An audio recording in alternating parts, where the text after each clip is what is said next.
Hi, everyone. Welcome to another edition of Cannabis Coast to Coast News, WPCM TV's weekly show documenting the fight to end cannabis prohibition. I'm Alaina Pinto. Over the past 2 years in Massachusetts, two powerful political figures in the cannabis regulatory world in the Bay State have been in a court battle, and that was settled this week. The two women are State Treasurer Deborah Goldberg and the woman she appointed to lead the Cannabis Control Commission, Shannon O'Brien. In September of 2023, Goldberg suspended O'Brien after accusations about her misconduct reached her office. A year later, she fired O'Brien. Then, a lawsuit over wrongful termination was filed by O'Brien. This week, O'Brien was vindicated. A court ordered to restore her position as the head of the CCC, and she is entitled to back pay. With more on this story, here's Curtis Emery with our Bay State Cannabis Report. My name's Curtis Emery, a bud tender from Resonate in Worcester, Massachusetts, with the Bay State Report for Cannabis Coast to Coast News. Yes, big news here in Massachusetts as the CCC is headed for another major shakeup. This time it's the reinstatement of Shannon O'Brien. However, Deborah Goldberg has filed another motion which seeks to postpone her return to this position. That appeal has been recognized. Now, O'Brien was planning on returning to office next week or this week, hoping to oversee the September 11th meeting. However, with this new appeal, it looks like she'll have to wait another 10 days, which will probably push her off past that mark. She's still slotted to return to the CCC, but should be interesting to see how this continues to play out as the legal battle continues. Another continuing story here out of Massachusetts, the Attorney General has allowed two ballot initiatives here in the state which aim to end or crush adult use sales here in Massachusetts. Now, this has been some news in the state over the past month, and when this first came out, it might have seemed as it was overblown for these initiatives need a certain amount of signatures just to make it onto the ballot in such an effective way. Now the Attorney General is saying that these initiatives, which seek to end adult sales here in Massachusetts, can start collecting votes to eventually put on the ballot. Now, they have a long way to go to even get close to the ballot, but with this okay from the Attorney General's office, if they've got 1 foot past the starting line at least. However, got to assume that it's not going to get enough traction to make any sort of legal lasting effect here in Massachusetts. I've been Curtis Emery with the Bay State Report, Cannabis Coast to Coast News. Good job as always, Curtis. Appreciate it. Whenever anything happens in the Massachusetts cannabis scene, I go to the number one source. He is Chris Faraone. He publishes the Talking Joints Memo every week. It's must reading if you are in the Bay State. Chris, thank you so much for joining us on short notice. I really do appreciate that. My pleasure. Lots going on. We have to work through the weekends these days. There's that much going on. Is there a weekend? I don't remember when the weekends. Just Okay. So big news in Massachusetts this week that the two political figures that have been, I don't want to say dominating the headlines, but it's been a nice sideshow, if you will, with Shannon O'Brien, who was the commissioner, resigned, got fired, went to court, and now she's been vindicated in court. What's your reaction? How much of a big factor is this on the industry, these two women going at it? Well, first, I just want to clarify that she didn't resign. She got suspended first. So, and I think you put it well that it's kind of a side story, but it does encompass so many of these other stories. It's actually it's hard enough for me to write a cover when even though I'm writing just tons of coverage and I don't have to always lump everything in. This is why it gets a little dicey when the major media organizations do. They start to dip their toe in and then everything's related. So I would say it's very consequential. And of course, we're talking about Treasurer Deb Goldberg and I don't know what we're calling her, former CCC chair, current CCC chair, Shannon O'Brien. So of course, this settlement comes after 2 years. I call it a September story. September 2023, O'Brien's appointed. September 2020, 2022, she's appointed. September 2023, she is suspended. September 2024, full year later, officially fired. And here we are a year later, and the judge finally comes out with a decision. Now, the decision, to be clear, doesn't say that Shannon O'Brien didn't do all of the, most of the things she was accused of. These little kind of, not racial epithets, but passive aggressive stuff, or however you want to characterize them. But they don't. What the judge is basically saying is they don't constitute gross misconduct, right? So my reaction is it kind of makes sense. But one of the other things going on here that people really have to understand is that it's not on paper, because she wasn't fired for trying to help some licensees. But what the infighting was allegedly about is that she wanted to do things at the commission that other people there didn't want done. Now, I have to stress that there are many sides to this story. It's not just O'Brien versus Goldberg. There are all these other players. There's former executive director Sean Collins, who hasn't said much. And there's also Cedric Sinclair, who had, I think, a few different roles there. And even though he was on the other side of this situation, and from what I understand, really, did not get along with O'Brien, I believe people check out Worcester Business Journal. They had an article. Sinclair, you could say, was also vindicated recently by a decision to get some of his back pay. So everyone's right, everyone's wrong. And as I said in a live stream myself recently, is this good or bad? Depends on who you are. You a reporter like me, there's always stuff going on to cover. I guess it's good. Then again, I don't like to see the industry suffer at all. Some people would argue that the Cannabis Control Commission has been sidetracked by a lot of this. They've met in tons of executive sessions, as lawyers, it's costing money. At the same time, the CCC manages to get some stuff done. It hasn't stopped everything in its tracks. If it seems like we've been covering the political battle in Texas over the hemp ban bill every week, you are right. The governor, Greg Abbott, and the lieutenant governor, Dan Patrick, are on opposite sides of the issue, and 2 special sessions were called over the summer. The head of the Senate in Texas is Lieutenant Governor Dan Patrick, who wants a total ban on hemp products. This week, his Senate passed another hemp ban bill, but the governor already vetoed that once. So these special sessions were supposed to help get his legislature to come up with regulations that would allow the billion-dollar industry to survive. The debate in the House during the second session could not come up with an option. So that second session expired this week. That means there is no change to the laws in Texas, which allows the hemp industry a reprieve. This week, our hemp reporter was in Washington, D.C., working to fight the federal movement to stop a complete hemp ban. Here's Kerry Hinkle with our hemp report this week from our nation's capital. Hi there, this is Kerry Hinkle from Bayou City Hemp out of Houston, Texas, coming to you live from Capitol Hill, talking all things hemp in our nation's capital.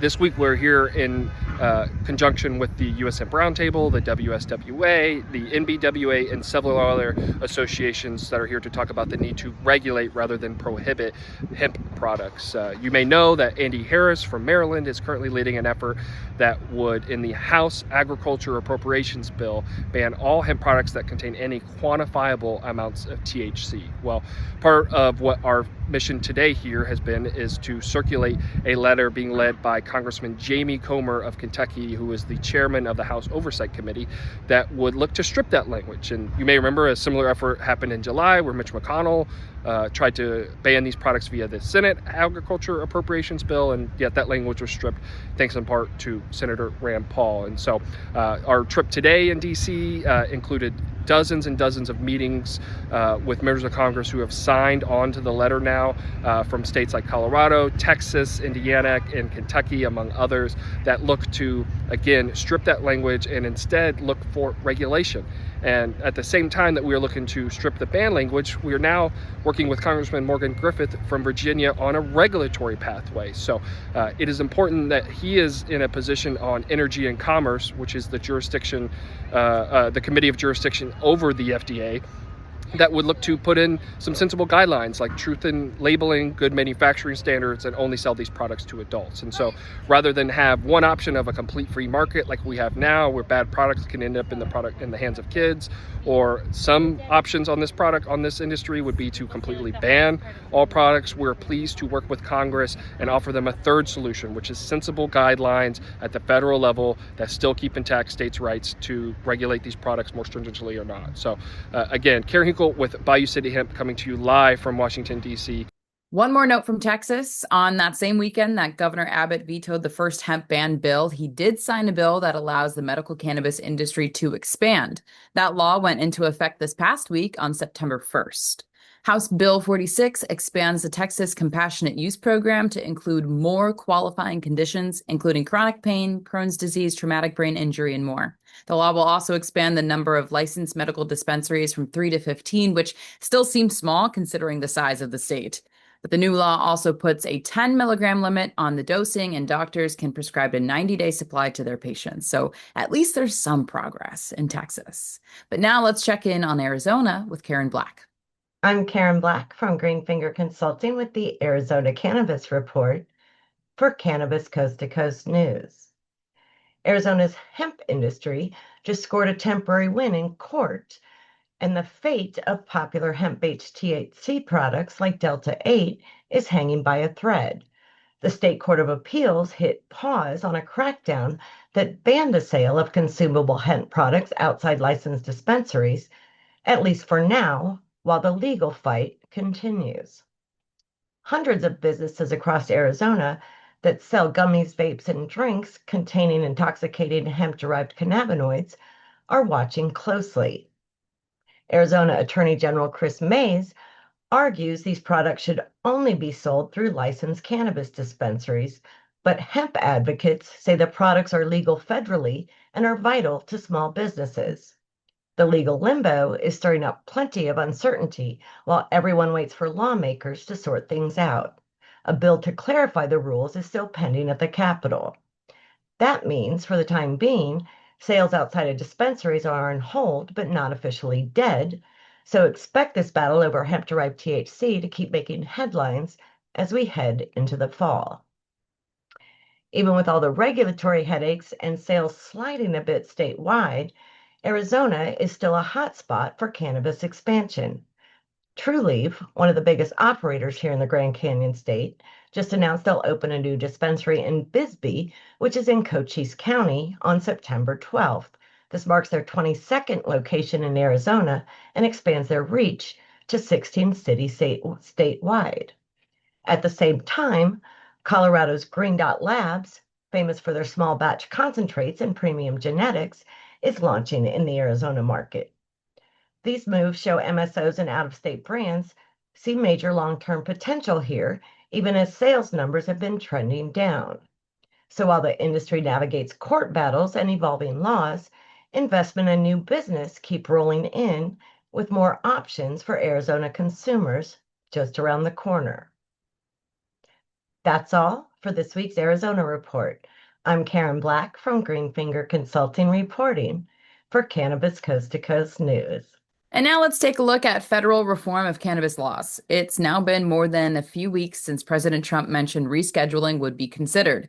That delay has allowed the growing prohibitionist movement to galvanize their support to fight the rescheduling of cannabis. It has also allowed 40 members of Congress to sign on to support and sponsor the MORE Act. That act paves the way for legalization and descheduling of cannabis, which is much preferred by the industry. Two of President Trump's trusted insiders weighed in with their opinions on the rescheduling movement over the last week. Dr. Ben Carson, the former director of Health and Human Services during President Trump's first term, is against rescheduling. He blames cannabis in legal adult use states with an increase in crime. And now that probably has more to do with the all-cash industry than overuse or abuse of the plant medicine. But Carson's quote that was shared by the Fox network said, quote, "I urge caution when we consider such sweeping changes. The intent may be compassionate, but the consequences are certainly harmful. As someone who has spent decades caring for the health and well-being of families across America, I have seen firsthand how substance abuse devastates lives and communities," unquote. Kellyanne Conway is another former member of President Trump's inner circle of advisors left over from his first administration, who is actually for cannabis rescheduling. Florida Republican Brian Mast, who is a member of the Cannabis Caucus, said in an interview this week with Marijuana Moment that she is much in Trump's circle of people, and rescheduling is something she's been moving forward with this administration as well. For some time, she's been a part of the inner circle there. You know, let's say, the biggest champion of that. So I think Kellyanne is making a difference as well, unquote. There's a long tradition in the state of Michigan that has served as an opportunity to wave the flag for the pro-cannabis movement in that now legal adult use state. It's called the Mackinac Bridge Walk. If you don't know your U.S. geography, Michigan has two peninsulas, with the Great Lakes of Michigan on one side and Lake Huron on the other. Once a year on Labor Day weekend, citizens are allowed to walk the 5-mile bridge that connects the Upper Peninsula to the Lower Michigan. This is the 67th year of the Mackinac Bridge Walk, which draws thousands of participants to walk the longest suspension bridge in the Western Hemisphere. Our Michigan reporter, Amie Carter, was there, and now her report is sponsored by Wally's Wonder World of customizable humidors. This is mold on wheat bread. This is mold on weed. And this is what this Wonder World plant is supposed to look like. Do you want to make sure this never happens to your precious flower? Check out the homemade humidors by Fenton, Michigan craftsman Gregory Johnson. Each humidor can hold 1 ounce of your stash, and it comes with a Boveda humidity pack. You care about your flower, so protect it inside a humidor made with American-grown maple, cherry, or sapele wood. Check out their website at wallyswonderworld.com. There, you'll find the famous award-winning Hakuna Matata No Worries Humidor. You'll also find a variety of humidors with different designs. They even customize accessories like doobie tubes, grinders, and even a classic roach clip from the 70s. Treat your stash with class with a custom homemade humidor from wallyswonderworld.com, and never worry about moldy weed again. Amie Carter here, bringing you the latest green news in Michigan for Cannabis Coast to Coast News. Let's light up this report. First up, a little recall buzz for you. Last week, we told you about exclusive brands in Ann Arbor getting a little hazy with their Pineapple Jealousy vape carts. Well, now there's a statewide recall on about 6,000 of them because they were found to contain MCT oil. It's like a bad trip for your vape. Totally banned since last year. So if you've got one, be sure to check the batch number and get it out of your stash. In other news, SkyMint is finally seeing some daylight after a long, messy receivership. After 2.5 years of being in the weeds, the company has new Canadian owners who say they're bringing it back into the green. And a massive shout out to everyone who came out to the Zahra Abbas Memorial Bridge Walk. The energy was incredible. So many came together for both the Mackinac Bridge picnic and the walk. It was a beautiful day of advocacy and fellowship with hundreds of people stopping to show their support. It's a powerful reminder that our community is growing stronger and we're not afraid to push the boundaries to get our message out there. To hear about the journey of how this amazing event got started, here's one of its key organizers, Ryan Bringold. We are here to celebrate all our brothers and sisters, not just the ones on the photo, but all our brothers and sisters that can't be here today. We all have personal relationships with some of those people, and we miss them, and we think about them all the time. We walk for their memory and their hard work today. When you're out and about and people ask you about your shirts, tell them who you are, be proud, enjoy it. We'll see you back here for snacks in about 2 hours. Have a great walk. Thanks, Ryan. On the legal front, a Warren judge has sparked a new conversation about cannabis laws. A judge out of the 37th District Court has ruled that Michigan Regulation and Taxation of Marijuana Act, the MRTMA, takes precedence over the state's public health code. The ruling came in a case where a pair was charged with marijuana possession within 1,000 feet of a school under the public health code. However, the MRTMA more recently took effect in 2019. It only prohibits possession on school grounds. This ruling highlights the ongoing legal complexities of cannabis regulation in Michigan. Finally, mark your calendars because the Michigan Weedsters annual harvest rally is going down September 9th at the Capitol in Lansing. It's all about shaping our industry, protecting our rights to grow at home, and supporting local businesses against corporate greed. We will have live music, inspiring speakers, and World 3 judges will be there handing out trophies for the annual Capitol Bowl competition. I'm Amie Carter with Michigan Weedsters, and that's your Cannabis Coast to Coast News. The Michigan Report is sponsored by wallyswonderworld.com. One of the newest states to open a legal adult use market for cannabis is one of the smallest states in the country, Delaware. While that little state is on the East Coast, it did over $7 million in sales in their first month. And according to the regulatory agency that tracks all sales in that state, over 50% of the legal buys were flower-based products. That state allowed their existing medical dispensaries to open up for adult use sales, ensuring that people will have access to the plant on day one. All product, of course, has to be grown inside the state borders of Delaware. There are currently 12 dispensaries that were licensed for medical only, but have been allowed to offer adult use sales now. It's not all great news for pro-cannabis enthusiasts in that state. The governor, Matt Meyer, vetoed a law that would have allowed more locations to open dispensaries for adults by easing zoning restrictions. But for now, the laws will stay the same. Next up, Virginia with Joe Parsons. I'm Joe Parsons with the Virginia Cannabis Connection by Higher Education's Coffee Talk, sponsored by 97.5 through WV, and reporting for Cannabis Coast to Coast News. Another top Democratic Virginia senator has come out of the cannabis closet, so to speak, to help initiate the adult use market here in the Commonwealth. With the anticipated increases in spending in Virginia that are the result of various policy initiatives by the Trump administration, such as the withdrawal of federal welfare dollars to states, Senator Louise Lucas, a Democrat, said it's time to get serious about alternative revenue, which should include legalizing marijuana.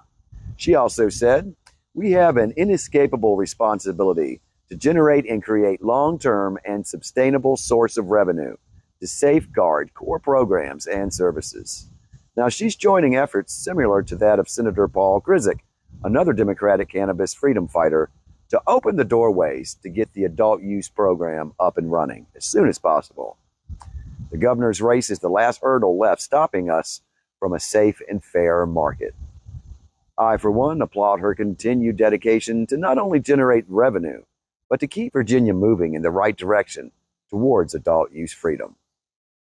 And a special shout out and thank you to my musical guest this week on Coffee Talk. We were discussing the best weed songs and our favorite. I was lucky enough to get the composer and singer of my favorite weed song to come on the show. William G. Kidd from Utah performed my favorite and a few others for a super fun episode. Now, if you want to know what my favorite weed song is, then log on to www.3wb.com and listen to the episode to find out for yourself. Well, that's going to do it for this week from Higher Education's Coffee Talk, sponsored by 97.5 3WV in Charlottesville, and reporting for WPCM-TV's Cannabis Coast to Coast News. I'm Joe Parsons. Until next time, stay lifted. That'll do it for the A block this week. There's plenty more reports from different states, but when we come back, we will check with the reform movement from across the pond in the UK with Dave Barton. Plus, later, we'll check out a cannabis-friendly festival in Minnesota. Cannabis Coast to Coast News continues after this break.